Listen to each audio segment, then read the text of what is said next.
perbedaan antara takdir dengan qadar, itu berbeda. Dan terkait iman itu yang dibicarakan bukan takdir tapi qadar. Qadar ya. Bahkan nanti ada tambahan qada ya. Saya bahas qadar dengan takdir dulu ya. Apa perbedaan kedua ya? Quran surah ke-7 Al-A'raf ayat 172. Kemudian Quran surah Al-A'la, hafal itu, Sabbihisma rabbikal a'la, ayat ketiga. Kemudian hadisnya, oh yang tipis atau yang tebal? Oh tipis. Ada terjemahan atau tidak? Damai. Cari Al-Arba'in An-Nawawiyah, cuma 42 hadis. Al-Arba'in, hadis nomor keempat dari Abdullah bin Mas'ud, posisi paling kiri sebelah atas. Hadis Al-Arba'in, hadis nomor 4 dari Abdullah bin Mas'ud. Baik. Bismillah. Bapak dan Ibu sekalian, saat manusia diciptakan, baik, dimulai dalam rahim ibundanya, maka Allah firmankan Quran surah ke-7 Al-A'raf ayat 172 itu. Wa idh akhadha rabbuka min bani adama min dhuhurihim dhurriyyatahum wa ashhadahum ala anfusihim alastu bi rabbikum qalu bala syahidna. Saat kami mengambil dari sebagian keturunan Adam berproses dalam perut ibundanya, kemudian setelah itu kami ambil perjanjian dengannya, ada komitmen untuk bersyahadat, alastu bi rabbikum, apakah kamu siap bersaksi bersyahadat menetapkan saya sebagai Rabbmu? Dia jawab, mereka menjawab, bala syahidna, baik kami bersyahadat. Kapan ini terjadi? Ya, diskusi ini atau komitmen ini kapan terjadi? Kemudian dirinci di dalam hadis riwayat Abdullah bin Mas'ud yang tadi kita tuliskan. Saya bacakan hadisnya pelan-pelan. An Abi Abdurrahman Abdullah bin Mas'ud radhiyallahu ta'ala anhu, hadis riwayat Abdullah bin Mas'ud, semoga Allah meridai kepada beliau. Ya, qala, beliau menyampaikan, qala Rasulullah sallallahu alaihi wasallam wa huwa as-shadiq wal masduq. Ya, Rasulullah sallallahu alaihi wasallam pernah bersabda, sedangkan beliau punya sifat as-shadiq dan masduq. Kalau as-shadiq itu artinya selalu benar dalam sifat dan sikapnya. Kalau masduq itu dibenarkan oleh orang lain. Di Rasulullah itu punya sifat bukan cuma benar, tapi orang lain pun membenarkan. Ini yang tidak mudah. Jangankan kawannya, lawannya mengakui. Ini yang sulit. Anda boleh dianggap benar oleh teman, tapi lawan belum tentu. Ya, ini Rasulullah punya sifat itu. Tapi dalam ilmu hadis ini yang mau saya tekankan. Kalau Anda mendapatkan kalimat as-shadiq wal masduq, itu artinya informasi yang disampaikan akan berisi perkara gaib, yang misteri, yang barangkali sebagian orang bisa meragukan. Jelas ya? Isinya perkara gaib, misteri. Karena itu dibuka dengan kalimat as-shadiq wal masduq. Kalau dengan bahasa bebasnya, Anda mesti yakin dengan keterangan Nabi ini sekalipun belum memahaminya. Karena Nabi itu punya sifat, jangankan dibenarkan kawannya, lawannya pun mengakui. Jelas ya? Baik. Mari kita bacakan. Qala, beliau menyampaikan, inna ahadakum yujma'u fi batni ummihi 40 yawman nutfah. Setiap kalian, kata Nabi, akan melalui proses dalam rahim ibundanya. 40 hari pertama berbentuk nutfah, pancaran spermatozoa bertemu dengan ovum. Ya. Thumma yakun mithla dzalika 'alaqah. 40 hari kedua berbentuk 'alaqah, zirat yang menempel di dinding rahim. 40 hari pertama nutfah, 40 hari kedua 'alaqah. Thumma yakun mithla dzalika mudghah. 40 hari ketiga itu jadi mudghah, sudah berbentuk keratan daging. Ya, yang boleh tampak.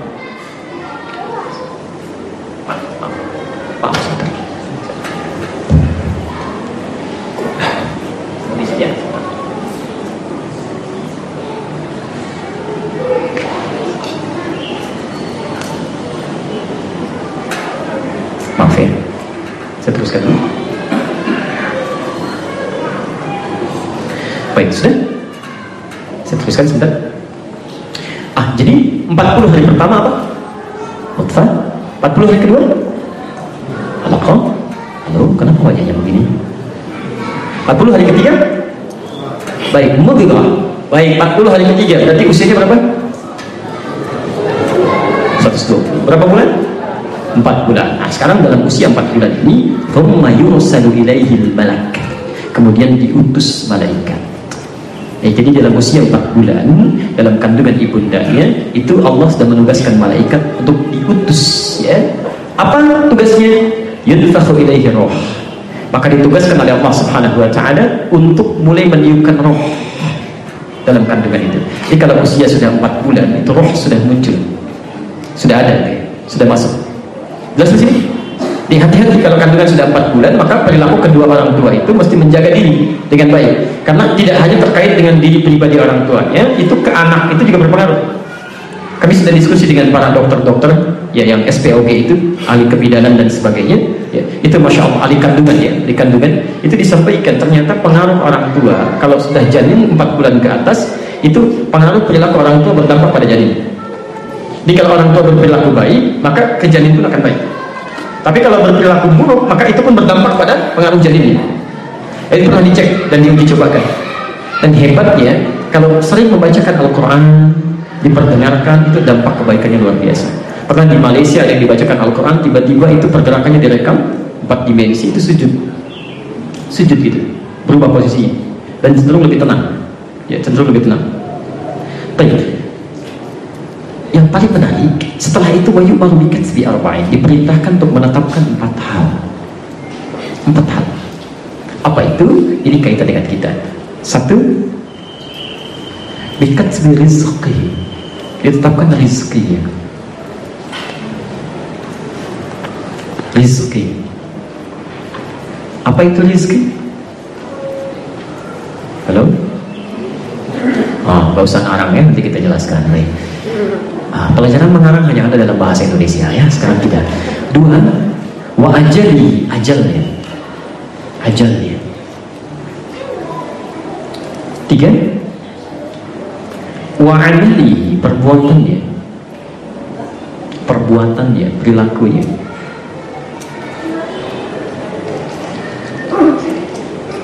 Dan keempat, as-sa'idun huwa am syaqiyyun, bahagia atau sengsaranya.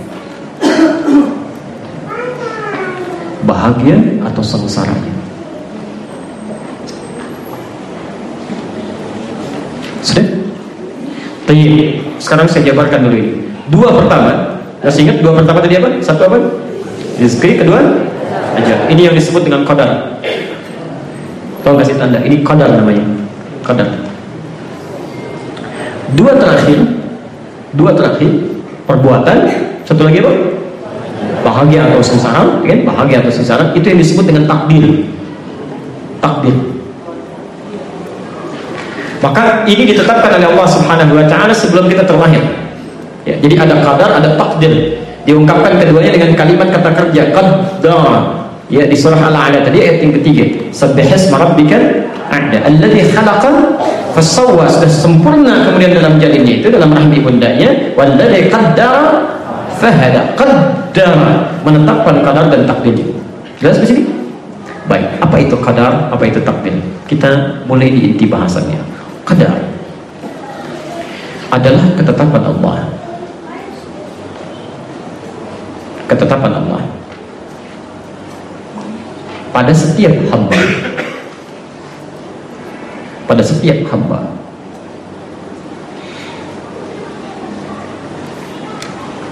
yang dikukuhkan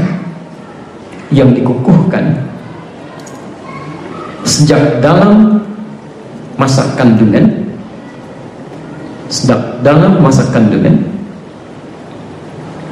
dan tidak akan berubah sampai wafat menghadap Allah Subhanahu wa ta'ala, dan tidak akan berubah sampai wafat menghadap Allah Subhanahu wa ta'ala. Itu qadar. Jadi Anda walaupun terus berdoa ya untuk merubah qadar, itu tidak akan mungkin berubah. Walaupun sampai menangis darah, minta bantuan sana sini, tidak bisa berubah qadar. Takdir adalah ketetapan Allah.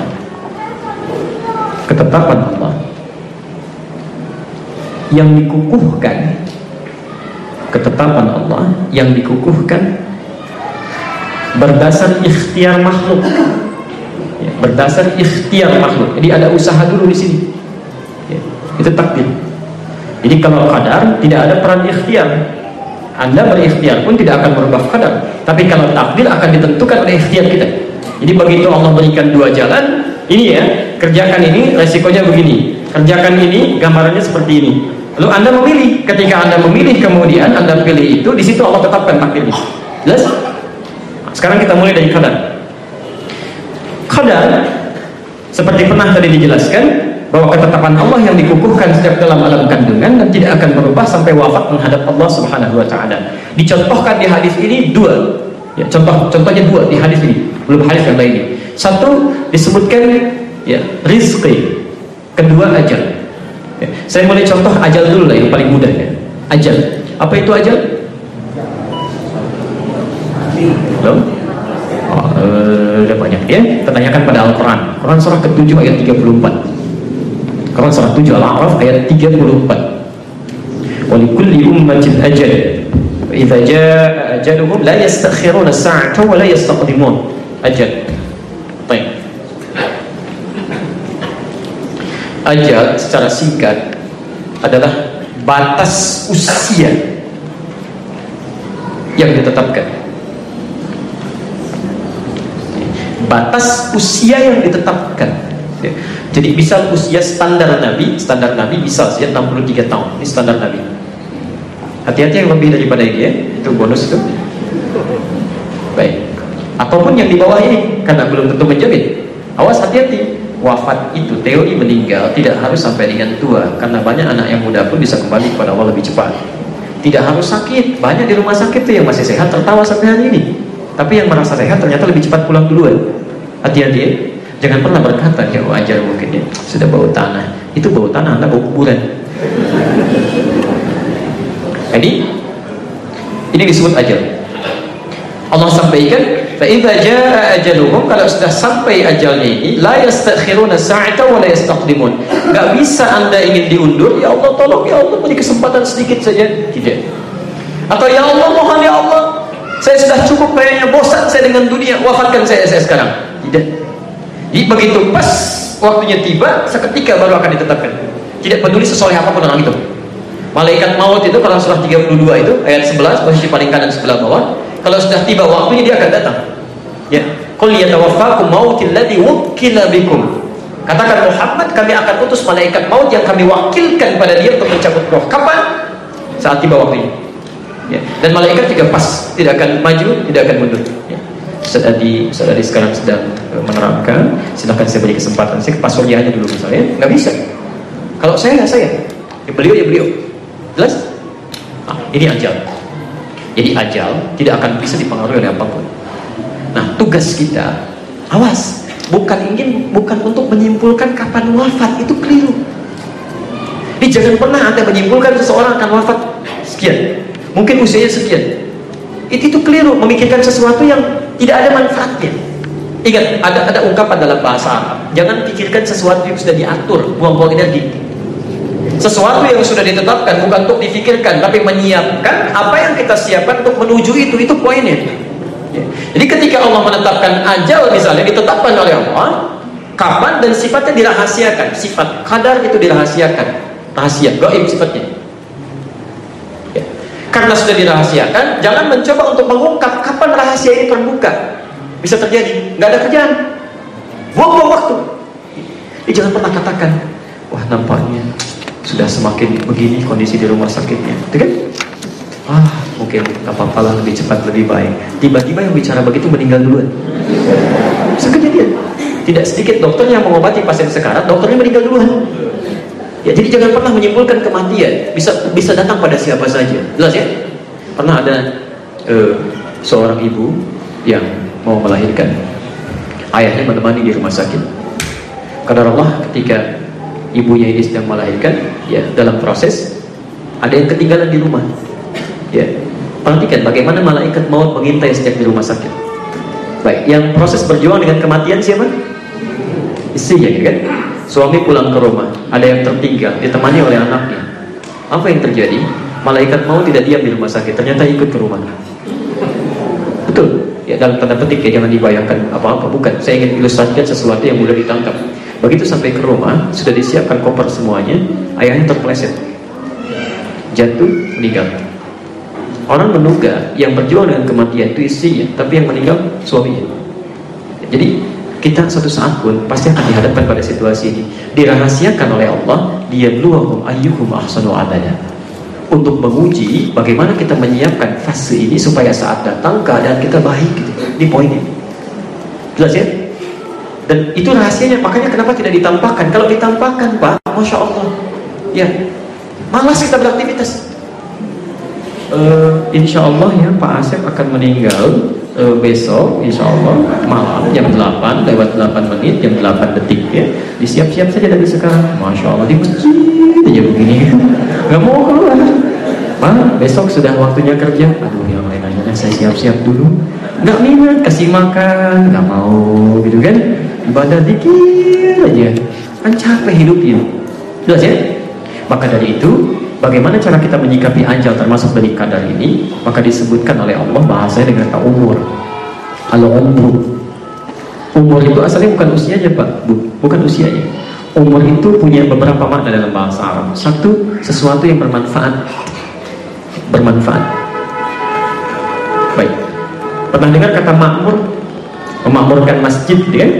Memakmurkan, itu ada di Quran surah 9 ayat 18. Innama ya'muru masajidallah, sungguh yang memakmurkan masjid Allah itu man amana billahi wal yawmil akhir, adalah orang-orang yang beriman pada Allah dan hari akhir, kan? Wa aqamas shalah dan seterusnya. Makmur, kenapa ada memakmurkan masjid? Dari kata al-umur, bukan usia dan bukan rame. Makmur itu bukan rame ya. Dewan kemakmuran masjid, Masya Allah, dewan yang meramaikan masjid. Kalau cuma rame, orang ketawa juga rame ya, orang ribut juga rame. Makmur itu segala sesuatu yang melahirkan manfaat. Jadi kalau Anda ingin ke masjid, lakukan yang bermanfaat. Makanya dari masuk saja itu kaki yang bermanfaat, kakinya kanan. Sebelum duduk ada ibadah yang bermanfaat, 2 rakaat sholat. Saat diskusi kalimat-kalimat yang bermanfaat. Urusan dunia yang tidak manfaat, keluar dari masjid. Itu semuanya manfaat. Makanya ketika Anda terpilih untuk bisa diamanahi merawat masjid, kalimatnya dalam bahasa fitrah Dewan Kemakmuran Masjid. Artinya sudah bersiap untuk mencari kegiatan-kegiatan yang bermanfaat. Kalau sholat berjamaah lebih bermanfaat, cari imam yang baik, menghadirkan kekhusyuan, kan? Ya, cari tempat-tempat yang bisa ada fasilitas yang bermanfaat, mushafnya, segala perangkatnya. Ingat, masjid itu rumah siapa? Rumah Allah, bukan rumah kita. Ya, karena rumahnya rumah Allah, yang punya aturan Allah, bukan kita. Awas, hati-hati, Bapak punya rumah, yang ngaturkan Bapak, bukan saya yang bertamu. Begitu saya datang, saya ngatur. Assalamualaikum, waalaikumsalam Ustaz. Aduh Pak, ini ruang tamu nggak bagus Pak, pindahin ke sana ya. Toilet jadi ruang tamu jadi toilet. Kan kacau seperti itu. Ya sama, masjid itu rumah Allah, yang ngatur Allah. Jadi begitu Allah atur, rezekinya pun ditetapkan. An-Nur sekian, Pondok Indah sekian, Al-Azhar sekian. Karena kebutuhannya akan berbeda satu dengan yang lainnya. Tapi ketika dititipkan, itu kita dipercaya mengatur supaya bermanfaat, bukan pandai-pandai mengumpulkan saldo. Aku saldo hari ini sekian, tapi musab tidak ada.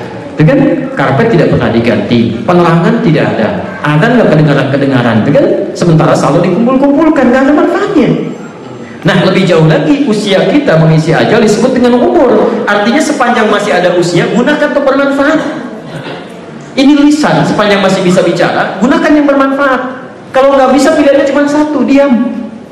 Man kana yu'minu billahi wal yawmil akhir. Siapa yang merasa beriman pada Allah dan merasa akan dipertanggungjawabkan di hari akhir, punya harapan, falyaqul khairan aw liyasmut. Cukup katakan yang baik. Kalau nggak bisa, diam.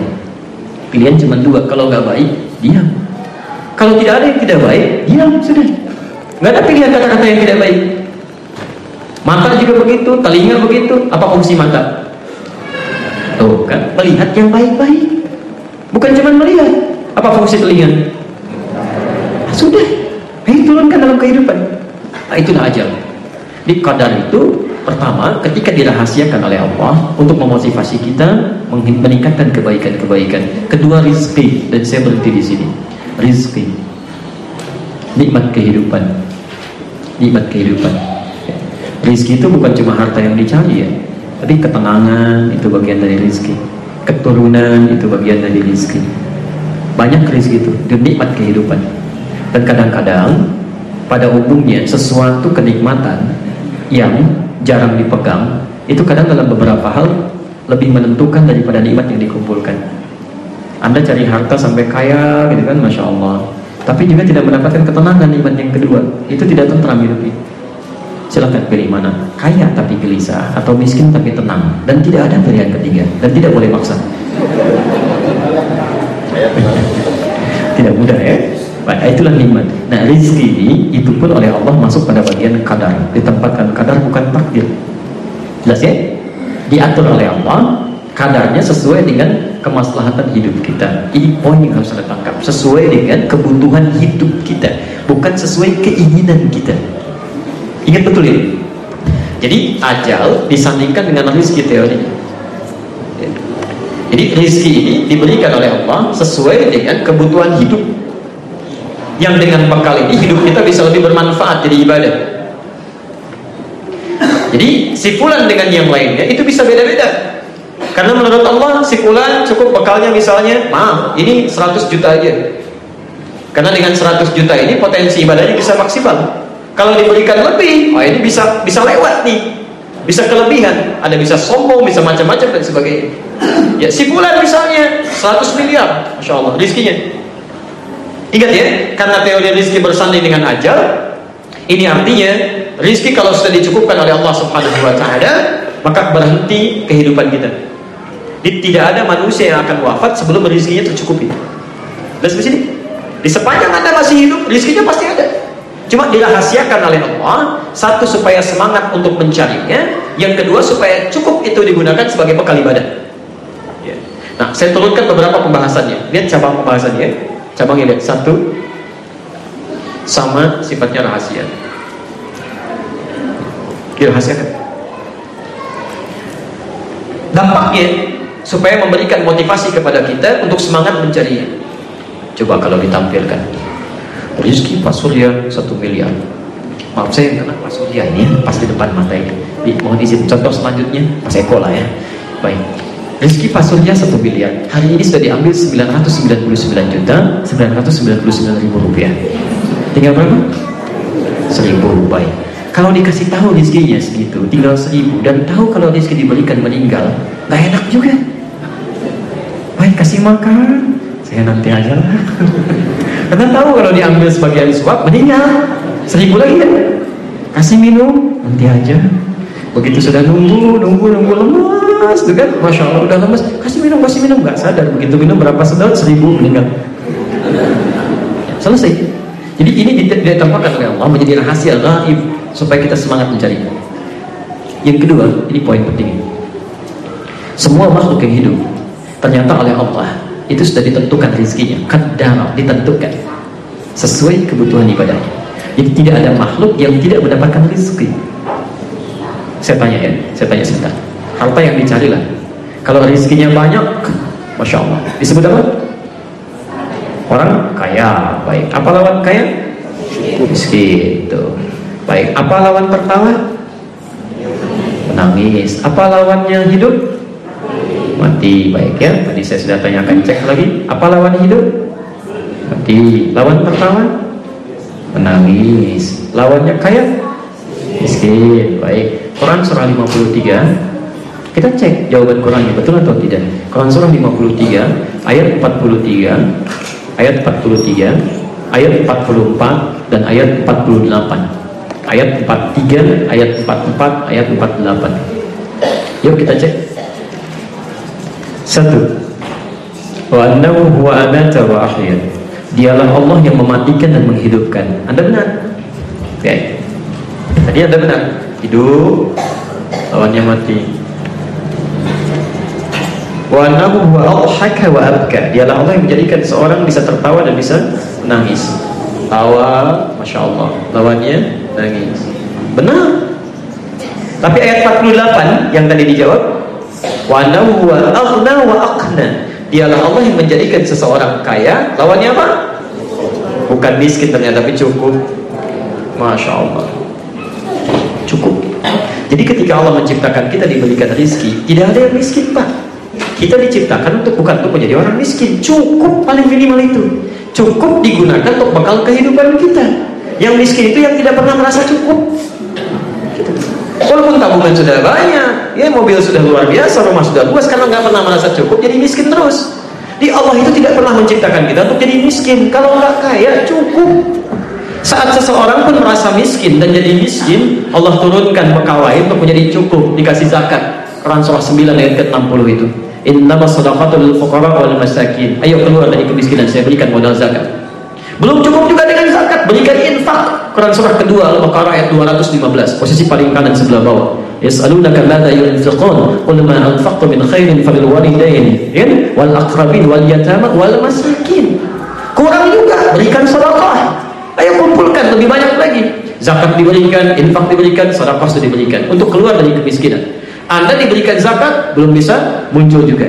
Diberikan infak belum keluar juga. Diberikan sedekah masih miskin juga. Anda perlu diberi apa lagi supaya nggak miskin? Yang jadi masalah bukan hartanya, nafsunya, itu persoalannya. Jelas ya?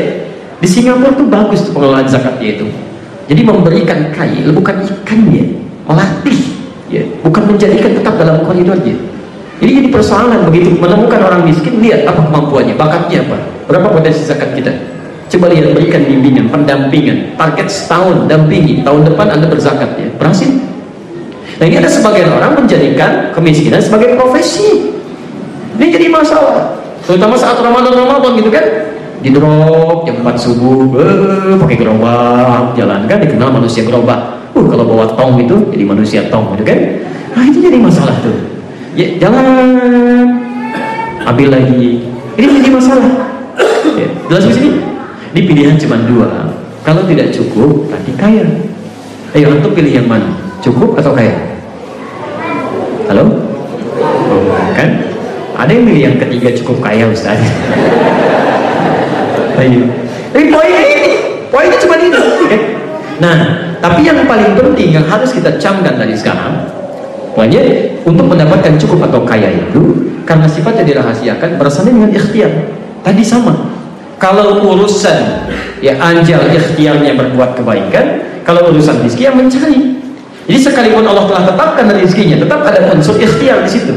Ya. Quran surah ke-51 ayat 22. Posisi paling kanan, di tengah agak sedikit ke bawah. Wa fis samaa'i rizqukum wa ma tu'adun. Wa fis samaa'i rizqukum, dan di langit telah kami tetapkan rezeki kalian. Sudah kami tetapkan, jangan takut ya. Sudah ada setiap kita. Awas tolong paham betul ini ya. Setiap kita kata Allah, rezekinya sudah saya tetapkan, si fulan sekian, sebulan sekian, saya sekian, Mas Eko sekian, bulan sekian, sudah ada. Ya, jelas? Karena rezeki kita masing-masing sudah dapat, maka jangan pernah usil mengambil rezeki orang lain. Gak ada kerjaan. Jadi kalau kita sudah punya bagian, jangan ambil punya orang. Karena hukum mengambil itu suatu saat akan dikembalikan. Lihat hukum Qurannya ya. Seseorang A mengambil punya B, maka yang punya B ini suatu saat akan dikembalikan kepada A. Ya. Jadi, aduh, luar biasa, buang-buang energi, ngambil ke sini, cuma dipegang, merasa senang. Beberapa saat kemudian diambil lagi. Dan yang paling celaka ketika rezeki itu berkembang nanti. Rezeki jelek dipakai korupsi misalnya, dipakai beli ini, beli itu, berkembang dia, digunakan ini. Begitu kena KPK, TPPU, tindak pidana pencucian uang, kena semua, merambat.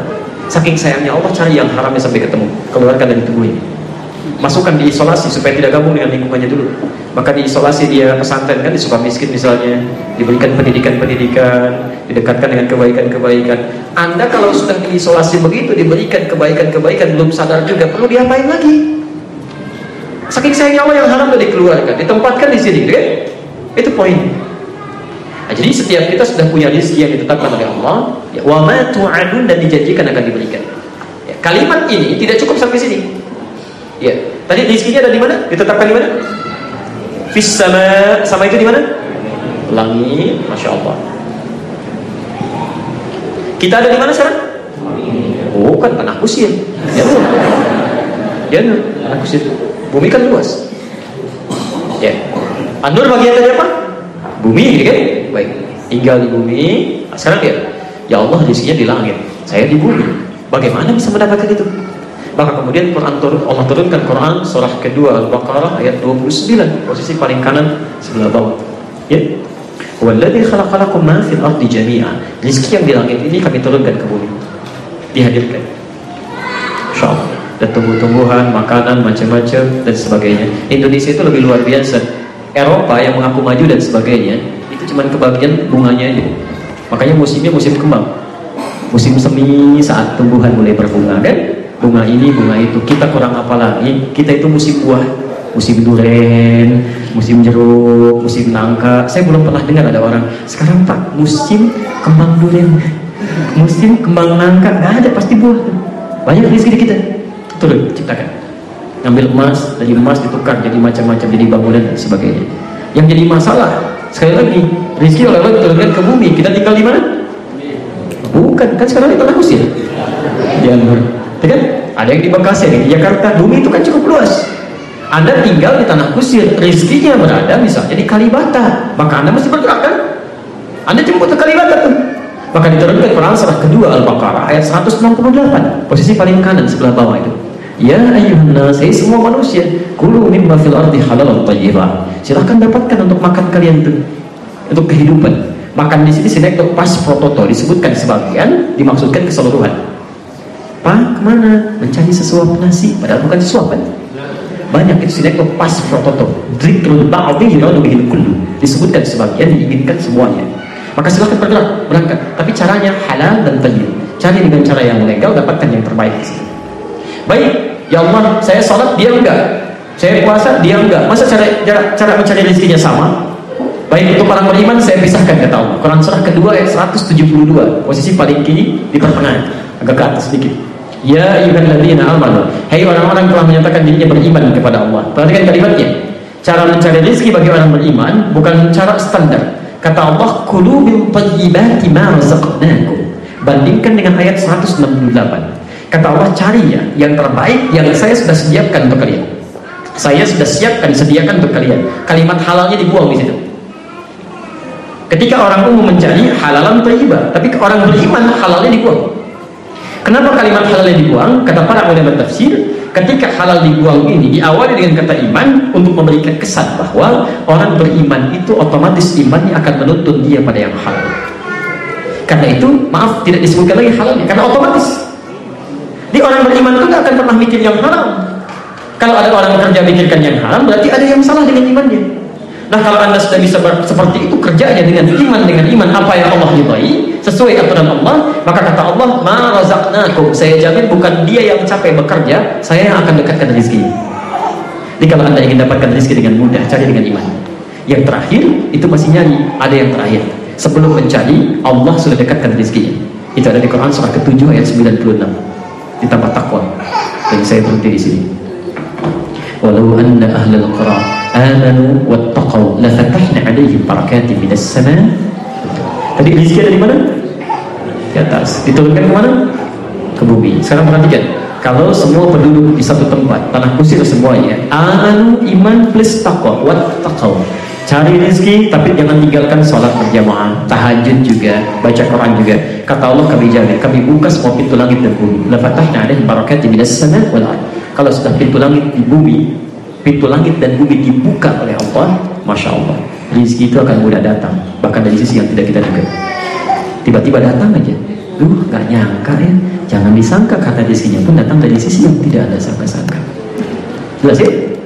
Baik, kalau sudah jelas, saya cukupkan dulu sampai sini untuk kalimat terakhir, beriman kepada qadar.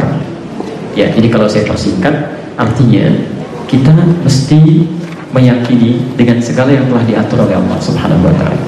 Jangan mengeluh. Kalau sudah Allah tetapkan, baik yang kita pandang khairihi baik, ataupun kita rasakan belum baik, semuanya pasti baik. Saya ulang ya, ini kalimat terakhirnya, closingnya. Maksud beriman pada qadar itu adalah meyakini segala ketentuan Allah. Pada yang kita rasakan baik, ataupun pada yang kita duga belum baik. Ya, yakin aja dulu, jalani. Jangan mengeluh. Saya ulang, jangan mengeluh, yakini, jalani. Kadang-kadang yang kita pandang belum baik itu justru menurut Allah ada kebaikan besar di depan yang saya siapkan. Cuman kamu belum tahu di sini. Jadi menyikapi kadar Allah itu dalam kehidupan, tolong jangan mengeluh dalam rezeki. Kalau belum dapat, ikhtiar aja. Boleh jadi yang kita pandang belum baik, ini saya siapkan yang terbaik. Quran surah kedua Al-Baqarah ayat 216, posisi paling kiri sebelah atas. Kutiba 'alaikumul qitalu wa huwa kurhun lakum. Diwajibkan bagi Anda semua memerangi. Dulu konteksnya jihad dengan fisik. Kalau tidak ada peperangan fisik, maka berjuang melawan hawa nafsu. Ya. Walaupun itu tidak mudah, wa huwa kurhun lakum. Maaf ya, kadang Anda bekerja, sudah sholat, sudah puasa macam-macam, tiba-tiba lamar ke sini ditolak juga, lamar ke sini belum diterima juga. Asa an takrahu syai'an fa huwa khairul lakum. Boleh jadi yang tidak Anda sukai, di situ kata Allah, saya siapkan yang terbaik untuk Anda. Wa asa an tuhibbu syai'an fa huwa syarrun lakum. Kamu berharap yang ini sekarang, kata Allah, di balik ini kamu nggak tahu ada sesuatu yang besar terjadi, berbahaya untuk kamu. Apa logikanya ya Allah? Wallahu ya'lamu wa antum la ta'lamun. Saya tahu masa depan, kamu tidak, kata Allah. Masa depan, kita mikirnya pengen keterima aja, tapi Allah lebih panjang pengetahuannya. Di depan perusahaan ini akan bangkrut, akan terjadi begini. Kamu jangan yang ini gak baik. Bagi kamu gak baik, saya siapkan yang lain. Saya dulu, guru pertama saya dari Madinah, guru saya. Sebelum saya kuliah di kampus, saya sudah belajar kurikulum Madinah sebelum saya kuliah. Ya, kami kenal syekh kami di sana, dan kami kunjungi juga, insya Allah, tempatnya. Itu begitu sudah selesai tingkat aliyahnya, saya ingin melanjutkan ke Madinah. Itu qadarullah ya, Masya Allah. Itu diberikan tanda tangan oleh tokoh di Indonesia, yang kalau di Timur Tengah tanda tangan diberikan sudah tidak perlu dipertanyakan persyaratnya, sudah selesai diterima. Tapi kita menginginkan sesuatu, Allah punya keinginan yang lain. Kamu jangan ke situ. Ya, Masya Allah, harap-harap ke Madinah, munculnya ke Ciputat. Itu kan di sekolah yang kurikulumnya kerjasama dengan Kairo, Al-Azhar, Dirasat Islamiyah. Jadi saya belajar kurikulum Madinah dan belajar kurikulum Al-Azhar, belajar di situ. Ya. Yang terjadi kemudian begitu mau berangkat, begitu didaftarkan, bom bagi terjadi. Dan di situ kuota ke Timur Tengah ditutup untuk sementara waktu. Madinah tidak ada penerimaan, Mekah tidak ada penerimaan, macam-macam, nggak ada penerimaan. Karena saya waktu menyampaikan itu cuma dua, kalau nggak Mekah, Madinah, Jamiah Islamiyah atau Ummul Qura. Itu semua ditutup, termasuk negara-negara lain. Ya, harap-harap ke Madinah, diarahkan ke Ciputat. 2 tahun di Ciputat belajar dari materi-materi ya orang-orang Mesir, dari Al-Azhar, ya, termasuk yang di Indonesia dari MUI. Apa yang terjadi? Tiba-tiba panggilan datang. Panggilannya nggak pernah saya lamarkan, nggak pernah saya mintakan. Itu tiba-tiba dipanggil saya ke Tripoli, ke Libya. Apa yang terjadi? Ternyata di Libya itu ketika datang diberikan bekal yang lain yang tidak pernah ditemukan di universitas lain. Ada beberapa hal yang nggak bisa didapatkan kecuali di situ. Dimulai dari Libya. Saya senang tafsir loh, tafsir Al-Quran. Tafsir itu harus menguasai bahasa Arab dulu dengan segala ilmunya. Itu Libya terbaik untuk bahasa itu. Masuk saya ke Libya. Ketika libur 1 tahun, saya datang pas mau ujian. Jadi S1 saya itu cuma 3 bulan itu. Satu saya dapat pada waktu itu 3 bulan. Maaf, tahun pertama 3 bulan. S1-nya 2 tahun setengah. Ya. Jadi setelah itu tahun pertama 3 bulan pada tanggal 25 Juli. Ya, pada saat itu saya 2006 ke Kairo, ke Al-Azhar, dapat undangan. Anda tahu apa yang terjadi? Langsung belajar pada Syekh Al-Azhar, tafsir, Grand Syekh pada saat itu, Syekh Tantawi Johar, belajar di situ. Dan saya bukan orang Azhar, tapi Masya Allah itu tidak ada orang asing yang bisa masuk ke komplek Al-Azhar, Madinatul Ba'af. Ya, nggak ada, ketahuan Pak, intel-intelnya kuat sekali. Ada yang main-main pakai ini kunci begini, ketahuan. Yang unik, yang mengantar saya tidak boleh masuk, saya sendiri masuk. Belajar itu di masjidnya, belajar syekhnya. Sampai ke Iskandaria saya ikut ke Alexandria, belajar juga. Sampai pulang dikasih hadiah kitabnya. Langsung belajar tafsir dengan beliau. Itu ulama tafsir yang masih hidup pada saat itu. Begitu kembali ke Tripoli lagi, apa yang terjadi? Tahun berikutnya diatur lagi. Sampai ternyata saya disampaikan ke Mekah, ke Madinah. Ternyata Masya Allah sampai ke Tunis, sampai ke beberapa yang lainnya. Yang paling menarik, kita menginginkan yang ini, kata Allah bukan. Kamu bukan butuh yang itu. Kamu akan dimulai di sini, di sini, di sini. Akhirnya apa yang terjadi? Saya tahu Libya, saya tahu Mesir, saya tahu Madinah, saya tahu Ummul Qura, sampai saya kunjungi masjidnya, kurikulumnya dan sebagainya. Dan apa yang terjadi? Hari ini yang terjadi. Jadi semua nikmat Allah kalau diikuti ada rahasia besar yang kita bisa dapatkan itu. Jadi kalau Anda satu kali mengalami satu kehidupan, tugas kita cuma ikhtiar, bukan menentukan hasil. Belum tentu ketika Anda raya Anda bisa hidup. Jangan dulu nikmati, jangan mengeluh. Mengeluh itu tidak menyelesaikan persoalan. Coba lihat orang-orang Ciamis tuh, begitu mau berangkat ke Jakarta, Masya Allah, bis semua nggak ada yang mau. Naik pesawat nggak bisa karena nggak ada landasan pacunya gitu kan. Masya Allah, apa yang terjadi? Tugas kami cuma ikhtiar, bukan menentukan hasil. Jalan kaki aja. Begitu ikhtiar dikerjakan, semua menjemput. Bisnya mau datang, ini mau datang, itu mau datang, semua berjejer. 40 truk lebih makanan disajikan, semua datang gitu. Tugas kita, masalah rezeki jangan mengeluh. Burung aja cuma keluar pagi, pulang sore, rezekinya cukup. Masa Anda keluar gelap, pulang gelap gak cukup-cukup? Apa yang salah di situ? Cicak aja dapat rezekinya. Apa cicak aktivitasnya? Cara bergeraknya bagaimana? Rayap di mana? di dinding. Cicak, masya Allah. Makanannya apa? Nyamuk bergeraknya bagaimana? Di mana keadilan Allah? Yang mau makan nggak bisa terbang, nyamuknya bisa terbang. Kalau nyamuk ditampilkan punya akal dan jenius, jadi permainan itu. Cicak, gitu. Jauh cicaknya nggak bisa terbang. Tapi lihat, hukum Allah menjadikan itu adil. Kita cuma diberikan lirik-lirik syair oleh orang tua kita dulu itu. Cicak-cicak di diam-diam. Cuma diam-diam merayapnya, diam-diam aja. Ya, tugas cicak oleh Allah cuma ditugaskan merayap aja kamu. Dan dia merayap dengan diam-diam aja merayap. Tiba-tiba datang seekor nyamuknya datang, bukan cicak mendatangi nyamuk, nyamuk mendatangi cicak.